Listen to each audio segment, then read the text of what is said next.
the charges piled on as they found evidence of stalking on his phone. He had hundreds of pictures of my house, including ones of me getting home from work, checking the mailbox, and even some looking through the windows into my living room. The pictures were all taken within the last 3 months, though, so it's not clear why he started stalking me so long after our breakup. This was definitely the most disturbing thing I've ever been through. I'm a 22-year-old male going to a large university. I'm not a very talkative person, so relationships have always been a struggle for me.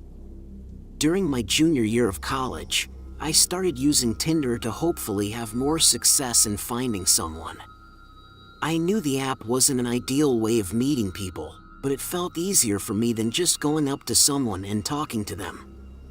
But after a few weeks, something really strange started coming up, something that I never imagined would happen to me.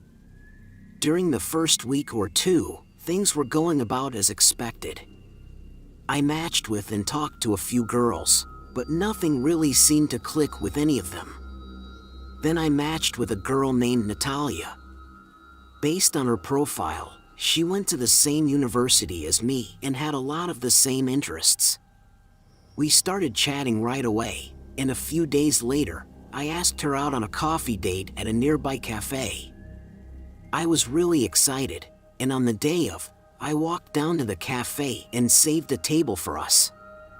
I texted her that I was there, but 30 minutes went by and she still hadn't shown.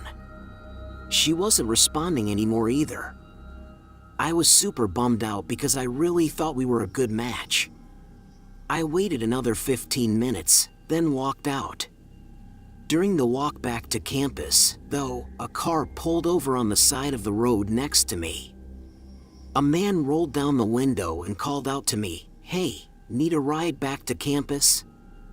I responded saying no thanks, and kept walking. The guy drove off before I could even think much about it. Why would someone just ask a random person who's walking if they needed a ride? And even more disturbing, how did he know I was walking back to campus?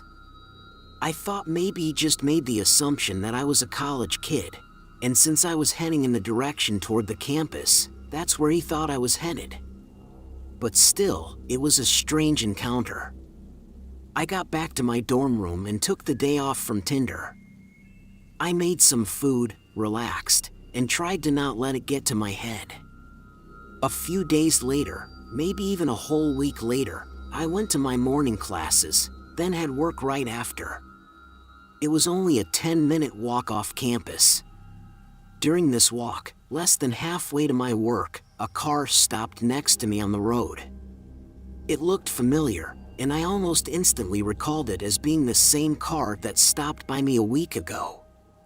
When I was walking back from the cafe, the guy rolled his window down, but I kept walking, trying to ignore him. A few seconds later, I heard the car door open and footsteps, quickly approaching behind me. I looked back, seeing him running at me. I sprinted down the sidewalk, which had nobody nearby to help. My adrenaline was pumping. I don't even remember ever running out of breath. At some point, he stopped chasing me and turned back, getting in his car. I continued running for a minute, turning down a different path and taking the long way to work. I thought about calling the cops, but I had nothing to give them, aside from a basic description of his car. But as I walked up to my place of work, I saw his car right outside the building. How did he know where I worked? I stayed out of sight and called the cops, hoping they'd come quick enough to catch him before he figured it out. And luckily, they did. Turns out the guy was using Tinder to try and lure me into his trap.